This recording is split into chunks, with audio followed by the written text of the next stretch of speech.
Regional Australia is in the middle of a food revolution. Our little towns are overflowing with the freshest produce and most exciting cuisine. And it's our job to explore these places with the caravan in tow. We'll find delicious food, meet colourful local characters, and show you the most beautiful places to make camp. Join Chef Macca, Tim, and me, Emma, as we embark on our RV Daily Foodie Trails.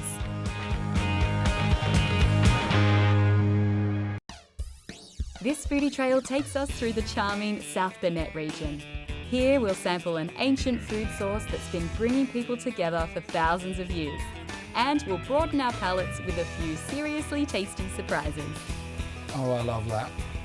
You have no idea.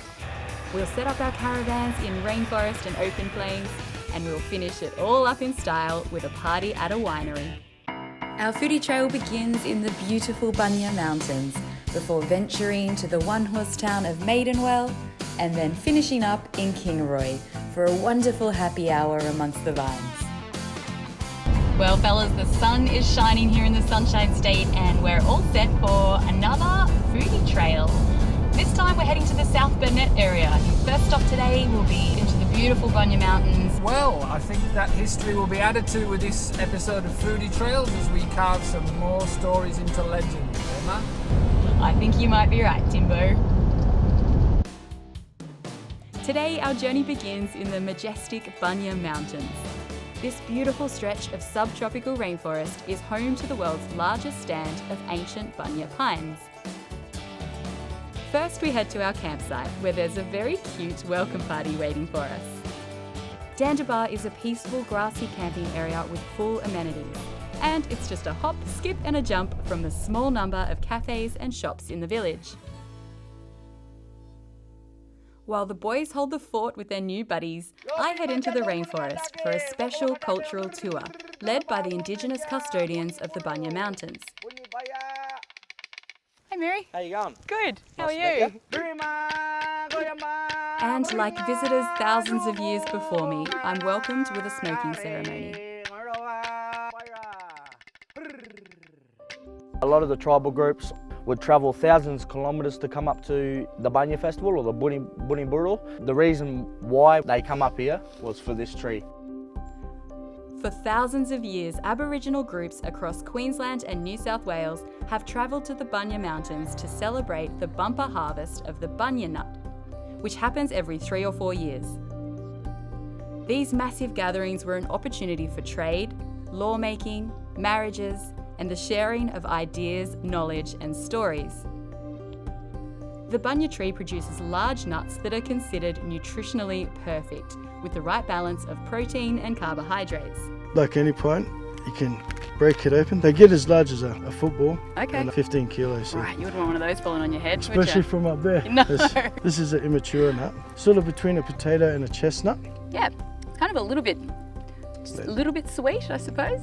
And so what would the mature nuts be used for?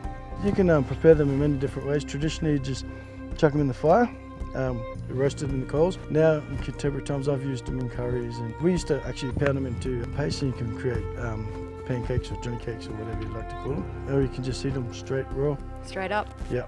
The Bunya Mountains is chock full of edible and medicinal plants. However, due to drought and introduced species, these plants are suffering, which is why organisations such as the Bunya People's Ranger Program are vital to restoring the flora and fauna here. When our mother is sick, we treat her and we take her to the hospital or to the doctors to make sure she gets better. That's what we got to do with our country as well, and that's why we work around doing fire and trying to rejuvenate different plants types, and trying to bring back native stuff, because the native stuff is what our native animals eat, and that's what they need to survive. Down on the flats on the other side of the mountains, Tim is scoping out an unusual Mediterranean crop that thrives in Queensland's hot, dry climate.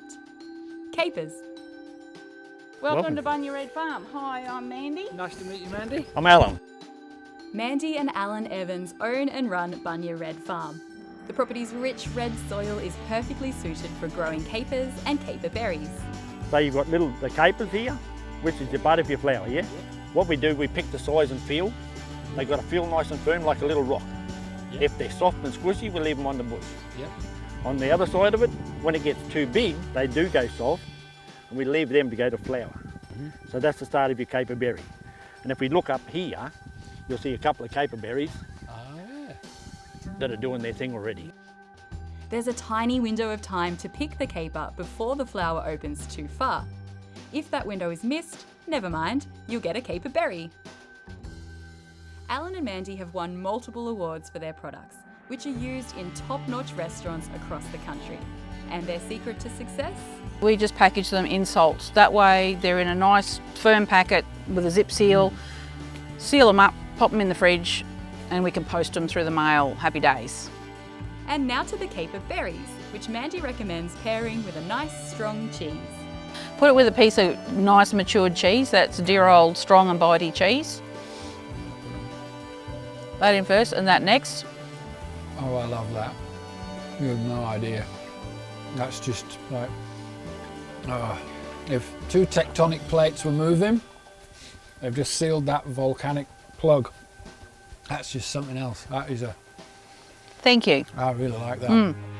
To find out how you can buy these earth-shakingly delicious little morsels online, head over to rvdaily.com.au. Back up the mountain, Chef Macca and I are having a little party with a few raucous locals. No fighting, no fighting! There's plenty for everyone. And now it's time for our tucker. A hearty dinner to end a wonderful day. Dinner's served. Thank you. Stay tuned because after the break, we'll be coming down the mountain to find a secret swimming hole in Maidenwell.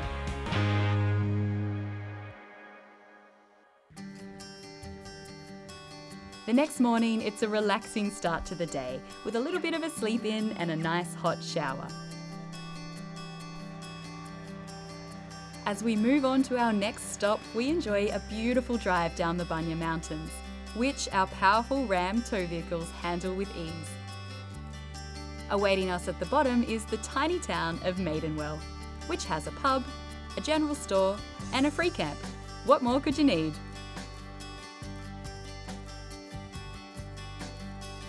But for now, the boys and I are off for a picnic at a hidden waterhole close to town, so it's time to stock up. The Maidenwell Trading Post is a general store and cafe, and it's home base for local legend The Sauce Man, whose scrumptious range of condiments, sauces and drinks are sold here in abundance. And it's fair to say this spicy range has us all a little bit excited. A rarity, a gem for northerners, a must for fish and chips. Pickled eggs, these are really hard to find. Wonderful. I'll be driving with Emma this afternoon. The friendly folks at the Maidenwell Trading Post sell picnic hampers to hungry travellers like us. That looks beautiful. Thank you so much. You're very welcome. So we grab our goodies and hightail it in search of a little R&R. Kumba Falls is a little slice of paradise, surrounded by ancient grass trees and striking granite cliffs. And there's a lovely grassy area for our picnic. That looks god-awful. Hello. Honestly, the north is cultured. Are you ready? I'd just like to apologise for him. After indulging in these sordid delights, it's time for a dip. We definitely waited half an hour after eating, I promise. It's not that cold. Oh, you should see the size of that fish. What a gorgeous way to spend a summer's day.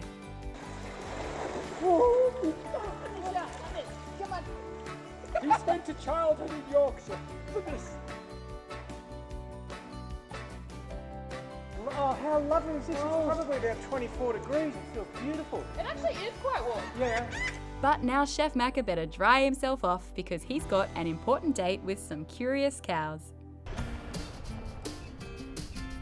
I'm on my way to Lawler's Beef Company. These guys grow shorthorn beef that are quiet and peaceful. They're hand-fed and they tell me that their beef is the nicest in the region. I'm really looking forward to it. Lawless Beef Co. is owned by Will and Jodie Lawless and their 4 children. Because this is a true family operation, they've selected short-horned cattle for their lovely, calm temperament. And to feed them, Will and Jodie have incorporated an innovative hydroponic fodder system.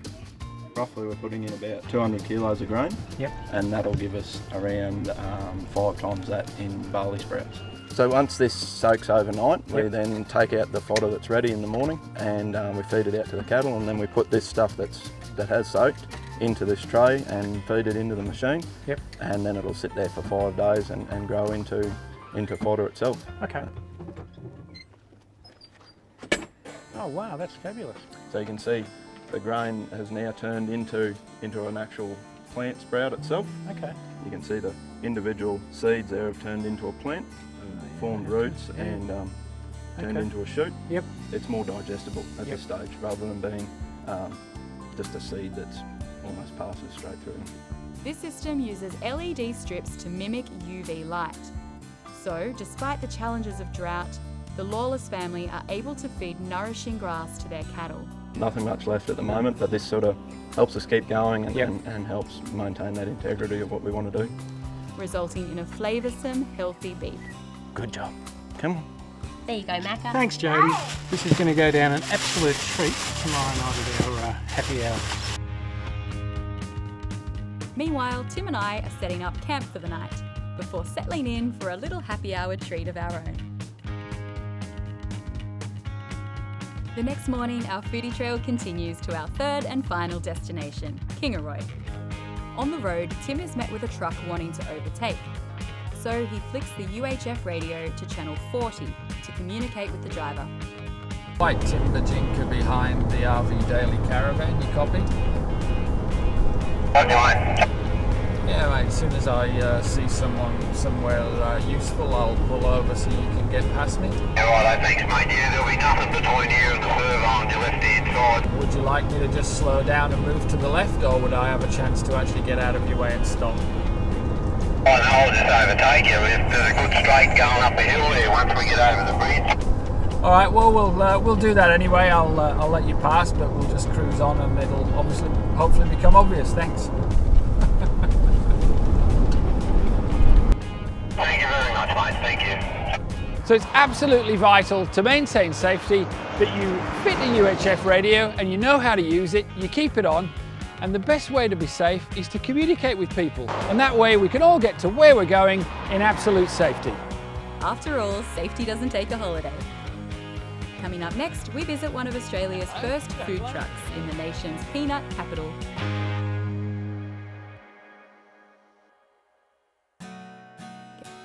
The last leg of our fabulous foodie trail takes us to the thriving hub of Kingaroy, known as the peanut capital of Australia. But more on those salty suckers shortly. For now, we're checking out one of the region's newer industries, wine. And that's exactly where we'll be setting up the vans for tonight. Kingsley Grove Estate is a winery specialising in Mediterranean varieties. They also allow camping on their property and can hold up to 50 vans at a time. So this is the perfect place to throw our happy hour party later tonight. Setting up camp amongst the vines. I'm a happy girl. And I don't have far to walk to find out more about this winery. Hi Simon. Hi, how you going? Good, how are you? Very good, thanks. Working hard or hardly working? Always working hard. Oh yeah, that's the right answer. You got a beautiful vineyard here. You want to show me around? Absolutely. Simon Berry is the winemaker at Kingsley Grove Estate, which was established from scratch by his late father. 15 years ago, Simon decided to leave his career in IT behind him, and he came to Australia from the UK to help his dad. Simon, I've got to be honest, this is the warmest winery I've ever been in. How do your vines cope with the heat in Queensland? The heat is a big issue. It's really, I guess, long term, it's really more about understanding good vine selection. So selecting varieties that suit the climate a lot better. Simon and his father's careful selection of Mediterranean vines thrive in the warm Queensland climate, creating light, bright wine. Everything can be tasted and purchased at their cellar door, where you can also enjoy a wood-fired pizza. Or just find a spot to cool down. This is how much I love wine and staying cool in the Queensland blistering sun.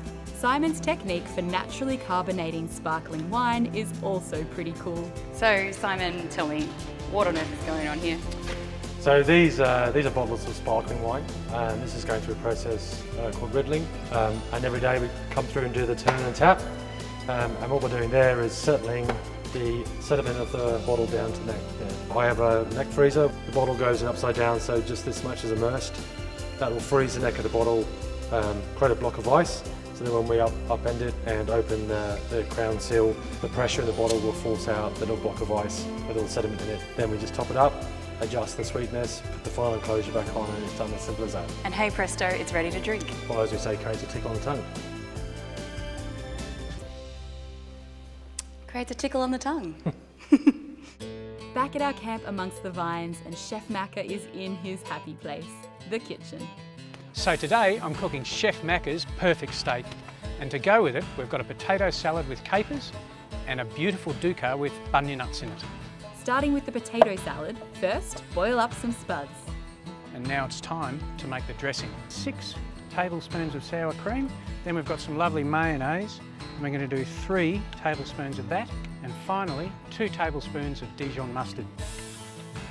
To finish it off, add some diced pickles, shallots, a handful of capers, and give it a good mix. And now for the dukkha. This Egyptian condiment is trending off the scales at the moment, and let me show you how it's made. Lightly toast the blanched almonds, coriander, cumin, fennel, sesame seeds, and, in our case, bunya nuts. But any soft nut will work. And now to blend these, and we're using our inverter, which gives you the benefit of being able to use all of your household appliances. And now for the steaky part. I want this thing like a volcano before I put the steak in, because I want to turn it every 15 seconds for the duration, and in this case we just want it medium rare. In a pan, pour in an oil that has a very high smoke point. And I'm going to test the temperature. We want for medium rare the temperature to be 57 degrees. So we're done, we're perfect, ready to serve. What we want to do is we want to just rest this, because all of those muscle fibres have tightened up, and we just want them to relax again and draw that moisture back in. Rested meat is sprinkled in dukkha and served up with our delicious potato salad, with a few extra capers sprinkled on top, because life is short. So this looks pretty amazing, even if I do say so myself. Ready to feed our hungry happy hour guests. Coming up, Tim gets a little nuts over a local Kingaroy legend. Right, treasure, I'm out. And we go all out for the biggest happy hour party Foodie Trails has ever seen.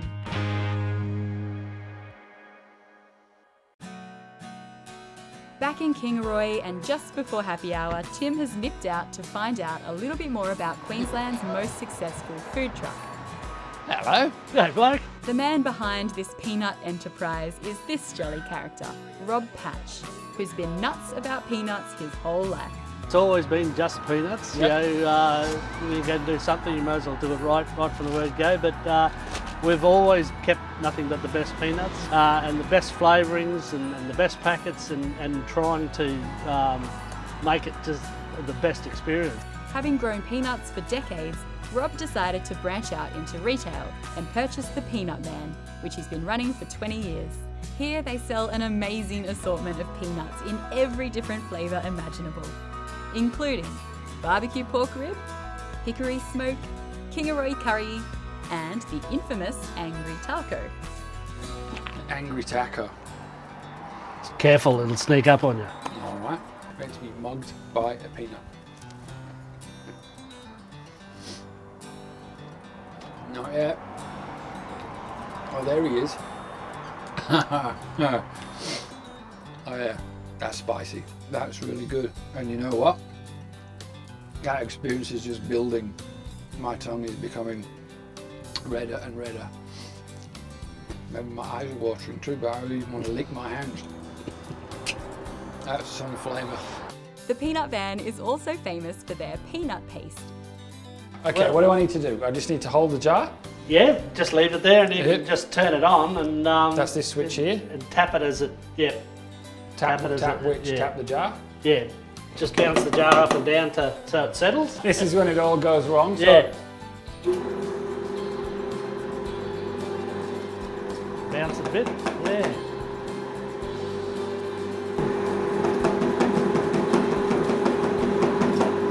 Now turn it off. Keep bouncing. And just. And that's how it's done. Pure, unadulterated peanuts smushed into a paste. Pleasure. I'm out. Thank you. There's no better way to see the real Australia than by caravan, so we're giving you the chance to win an Easy Trails Sejuna 15. This luxurious family van has been given the RV Daily Foodie Trails tick of approval. We think you'll love the comfortable king-size bed, the onboard bathroom, and the functional outdoor kitchen for your very own Foodie Trails. Valued at $65,000, the Sejuna 15 has everything you need for your next adventure. All you have to do is bring the cheese and wine.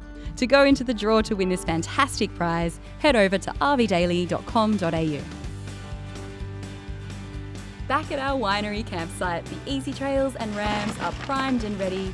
The tasting table has been set, guests are starting to arrive, and drinks are flowing, which only means one thing: it's happy hour time. Here you go, mate. Oh, thank you. Welcome to the party, kids. Thank you.